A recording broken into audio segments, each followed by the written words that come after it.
My name is Olive Netendi. It's always a pleasure to have you on board. Now let's take a look at the details. Senate President Dr. François Kalinda-Xavier and Zimbabwe's ambassador to Rwanda, Professor Charity Manyeruke, commended the good relations between the two countries, highlighting the positive relations and between these two countries. You have details.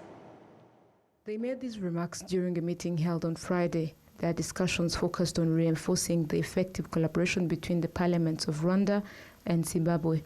According to the Senate President Dr. Kalinda-Xavier, these efforts are expected to yield tangible results in advancing parliamentary-based relations between the two countries.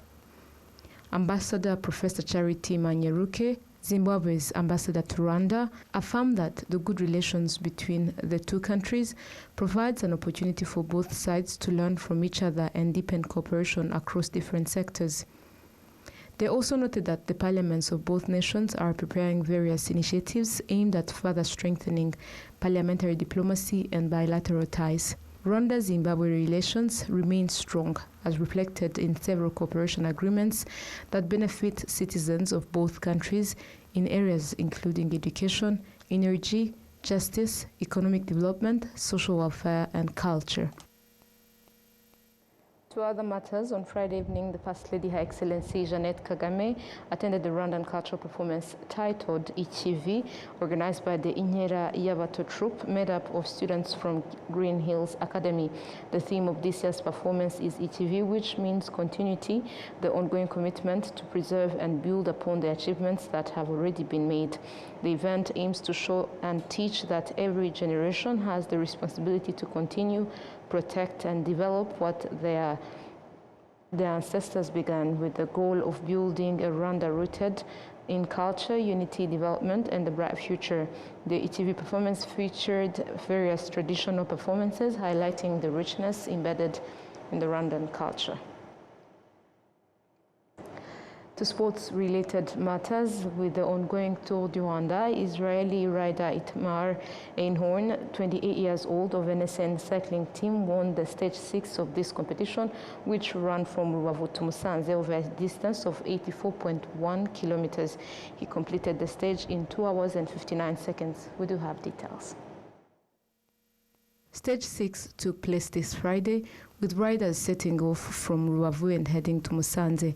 Germany's Moritz Krejci, 23 years old, riding for the NSN development team, started the stage wearing the yellow jersey awarded to the overall race leader. After 5 stages covering 663 kilometers, he had recorded a cumulative time of 15 hours, 47 minutes, and 1 second. Early in the stage, Thompson Ruben from the Lotto Group 20 and Cisneros Diaz de Leon Jose from the Sudal Quick Step attempted to break away within the first 3 kilometers. At kilometer 8, Mike Uiduhai of Benediction Ban-Africa team also tried to launch an attack but was quickly caught by the peloton. At the 40-kilometer mark, Mike Uiduhai made another move, gaining a 30-second lead over the main group, which was being controlled by the NSN riders. In Biangavo Center, Brazil, Rosijao Pedro of Localiza Mio Swift Pro Cycling bridged across to join him, and the two rode together. The pair crossed the finish line circuit with a 1-minute advantage over the chasing group. Upon reaching Musanze town, they climbed towards Kinigi, covering an additional 25 kilometers before returning to finish in front of Musanze Market. In the final sprint, Itamar Einhorn surged ahead of his rivals to claim his second stage victory of the 2026 Tour du Rwanda. He later admitted that it had been a challenging stage. Yeah, the stage was not easy stage, actually quite short, only 85 kilometers, but starting straight from Kivu, the lake of Kivu, and starting into the climbs, 30 kilometers on 1,000 meters climbing. It's not much time to to relax. The first hour was quite hard. I couldn't stay in the bunch for the first all the way in the first climb, and I just was 2 minutes behind in the top of the climb. Then on the downhill, I could manage to come back to the peloton with a lot of work from me and some other riders. And then the team took care of me. The stage was still not easy for the final with the climb from Musanze here. 10 kilometers, but we managed to pull the breakaway back and also to keep me in the peloton. Coming into the final kilometer, we had already still 5 riders. Moritz after Zach. Moritz started his lead out with the yellow jersey. And then I was shouting to Pau the moment that I saw that we were coming too close to the final, and other guys started to come from the side. I was shouting to Pau to go. It was perfect moment, and yeah, we just took it. We are going to work super hard as a team. I think we have good gap in the GC, or 2 minutes for the second place. And Moritz is also super strong. He showed us the last stages how strong he is in the climbs, and overall, I think it's going to be a team effort and we're going to do it. On Saturday, riders will contest Stage 7, traveling from Musanze district to Kigali Pele Stadium in Kigali. The stage will cover a distance of 147 kilometers. Now moving ahead to the Rwandan health sector, patients at the University Teaching Hospital of Butare have welcomed the delivery of new medical equipment, including devices that were previously only available in Kigali and other major cities. They say that the upgrade will help prevent lives from being lost due to limited access to critical healthcare services. Rwanda's Minister of Health, Dr. Sabin Nsanzimana, joined the hospital team in receiving the new equipment, which includes advanced tools for cancer diagnosis and treatment. Let's take a look at the details. Key additions include cutting-edge diagnostic devices for serious illnesses such as cancer, a specialized cancer treatment center, and a training facility developed under the 4x4 program aimed at quadrupling the number of medical doctors within 4 years. The hospital also received an MRI machine and a scanner. Previously, patients requiring this service had to travel to Kigali or Butaro, which posed significant challenges. The new equipment now ensures these services are accessible locally. Hospital management noted that resource limitations had sometimes hindered their ability to provide comprehensive care. With the new equipment in place, no patient visiting the hospital will be left without the care they need. Rwanda's Minister of Health, Dr. Sabin Nsanzimana, emphasized that strengthening the University Teaching Hospital of Butare is part of the government's broader effort to reduce patient referrals to Kigali and other cities while expanding access to advanced healthcare closer to home. He also highlighted that with many serious diseases, including cancer, now covered under the community-based health insurance scheme, bringing services closer to patients is essential. The new medical equipment and facilities delivered to the University Teaching Hospital represent an investment of over 12 billion Rwandan francs. The University Teaching Hospital of Butare continues to serve patients from the southern and western provinces. Moving ahead, Rwanda's justice sector has announced that now new directives from the President of the Supreme Court will soon be issued to further strengthen child-friendly justice procedures. The guidelines are expected to refine how children are treated when they appear before courts, ensuring that the process prioritizes their best interest and rehabilitation. Let's take a look at the report. Key reforms will include adjustments to courtroom procedures, the attire worn by judges during hearings involving minors, and sentencing approaches tailored specifically to children. These changes aim to create a more supportive judicial environment that promotes accountability while emphasizing rehabilitation and reintegration, enabling children to grow into responsible and productive citizens. Statistics show that the most common offenses committed by children aged between 14 and 18 include theft, assault, and bodily harm. Many of those found guilty are currently undergoing rehabilitation and continue to express aspirations for a better future, supported by correctional programs designed to foster positive behavioral change.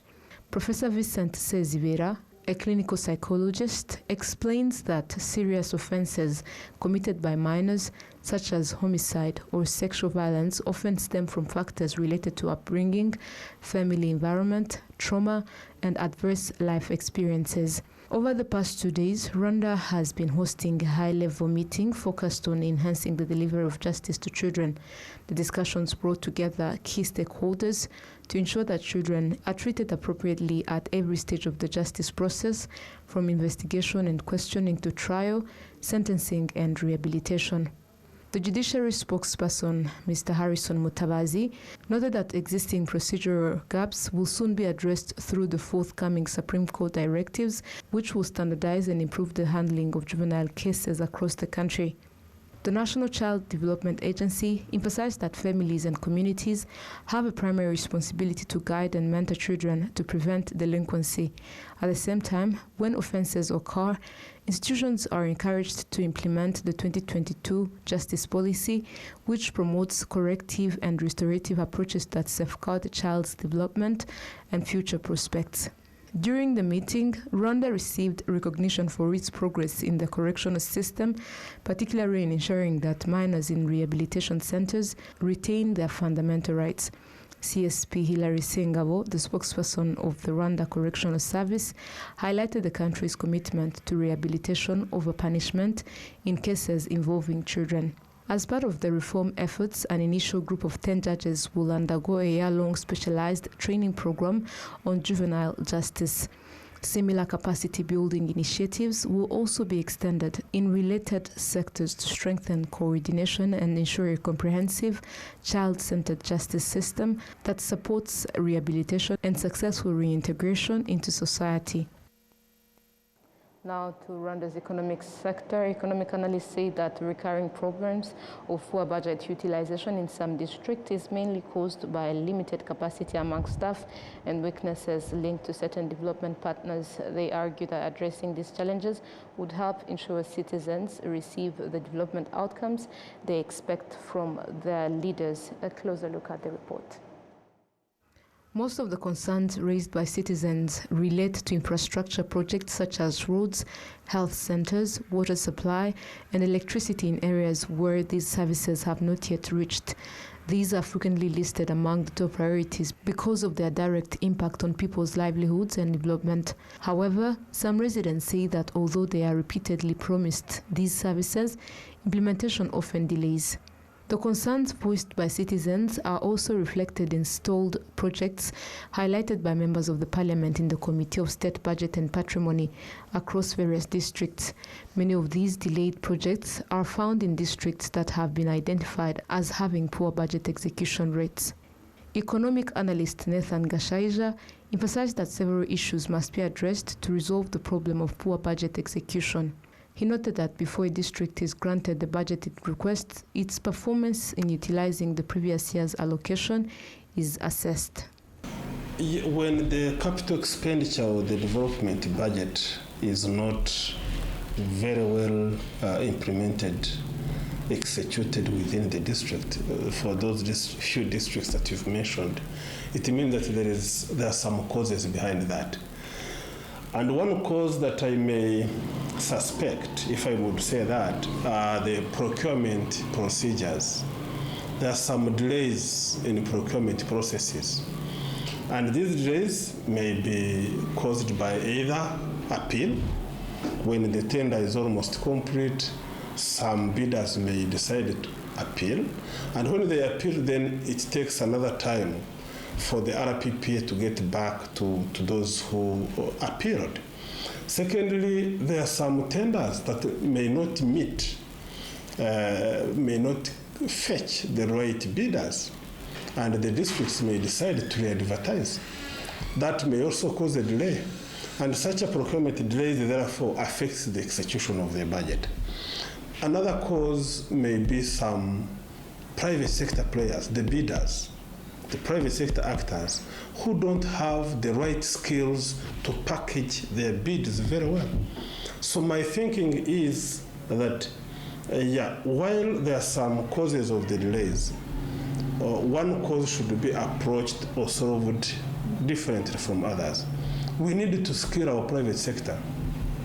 We need to upskill the private sector so that our private sector may be ready to take up the opportunities from the budget.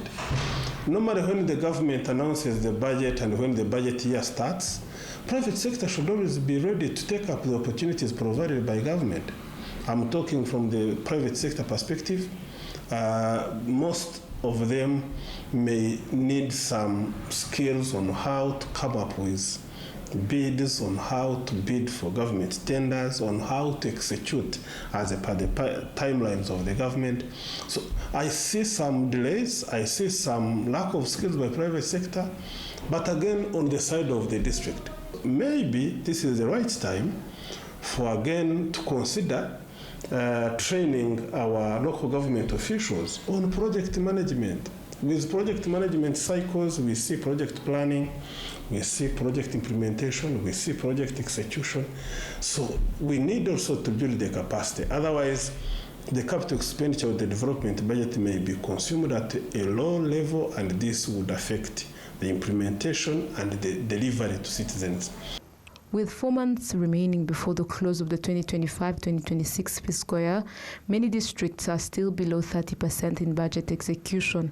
These include Nyaruguru 14.9%, Gisagara 15%, Nyamasheke 19.2%, Ngoma 21%, Nyanza 25%, and Musanze 25.1%. In contrast, Nyagatare district has utilized 69.1% of its allocated budget, placing it among the best performing districts so far. Now to Rwanda's financial sector, the National Bank of Rwanda has announced the successful completion of a major phase in its exploration of a central bank digital currency, the e-franc rwandais. The 5-month proof of concept marks a significant step toward what could become Rwanda's official digital currency. William Evans takes us through. The National Bank of Rwanda says the proof of concept for proposed e-franc rwandais was conducted between May and October 2025. The exercise tested whether a Rwanda-specific central bank digital currency, or CBDC, could support and secure instant payments, strengthen financial inclusion, and advance the country's broader cashless economy ambitions. Experts who closely follow financial technology explain that this new central bank digital currency will resolve many of the existing problems relating to making payments and transferring money. The central bank currency will help resolve some of the gaps that have remained in the e-payment systems, like mobile money and others. We are looking forward to this currency. We anticipate that it will transform the market and also greatly benefit Rwandans and the entire economy. The proof of concept brought together commercial banks, payment service providers, fintech innovators, and public institutions. It assessed critical areas including technology performance, user experience, cybersecurity safeguards, risk management, and legal considerations. Building on these findings, the central bank will now move to a 12-month pilot phase involving a limited number of participants across Kigali, one secondary city, and selected rural areas. The focus will be on testing simple and accessible channels such as USSD and low-cost devices, particularly to advance financial inclusion. Any rollout will depend on the evidence gathered during the pilot phase, stakeholder feedback, and broader policy considerations. William Evans, RwandaTV News.